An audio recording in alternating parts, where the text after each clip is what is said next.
ഖബറിന്റെ ഒപ്പം ഇരുന്നിട്ട് ചായ കുടിക്കണം, ഭക്ഷണം കഴിക്കണം. കേൾക്കുമ്പോൾ കുറച്ച് പേടിയായി തോന്നെങ്കിലും സംഭവം ഉള്ളതാണ് കേട്ടാ.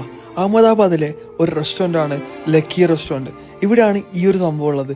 ചുറ്റും ഇരിക്കുന്നിടത്ത് ഖബറാണ്. 26ഓളം ഖബറുകൾ ഈ ഒരു ഹോട്ടലിനകത്ത് സ്ഥിതി ചെയ്യുന്നുണ്ട്. ഇത് കണ്ടപ്പോൾ തന്നെ ഇവിടെ ഒന്ന് വിസിറ്റ് ചെയ്യണമെന്ന് ഭയങ്കര ആഗ്രഹം ഉണ്ടായിരുന്നു. അങ്ങനെ ഞാൻ ബാംഗ്ലൂരിൽ നിന്ന് ഫ്ലൈറ്റ് ഒക്കെ എടുത്തിട്ട് ഇത് കാണാൻ വേണ്ടി മാത്രമായിട്ടാണ് അഹമ്മദാബാദിലേക്ക് പോയത്. വല്ലാത്തൊരു എക്സ്പീരിയൻസ് ആയിരുന്നു. ആദ്യമായിട്ടാണ് ഖബറാളികളെ കൂടെ ഇരുന്നിട്ട് ചായം കുടിക്കുന്നത്, അതേപോലെ തന്നെ ഭക്ഷണം കഴിക്കുന്നുള്ളത്. KH മുഹമ്മദ് എന്നുള്ള കോഴിക്കോട്ടെ ഒരാള് 1950 ഈ ഒരു ഖബർസ്ഥാനത്തിന്റെ അടുത്തായിരുന്നു തട്ടുകട ഉണ്ടായിരുന്നത്. പുള്ളിക്ക് അവസാനം ഈ ഒരു സ്ഥലം തന്നെയാണ് ഷോപ്പ് നടത്താൻ വേണ്ടി കിട്ടിയത്. അപ്പൊ പുള്ളിക്കാരൻ എന്ത് ചെയ്തു, ഖബറൊന്നും പൊളിക്കാണ്ട് അവിടെ തന്നെ ഖബറാളികളെ കൂടെ തന്നെ ഒരു റെസ്റ്റോറന്റ് ബിൽഡ് ചെയ്തു. അതാണ് ഈ ഒരു സംഭവം.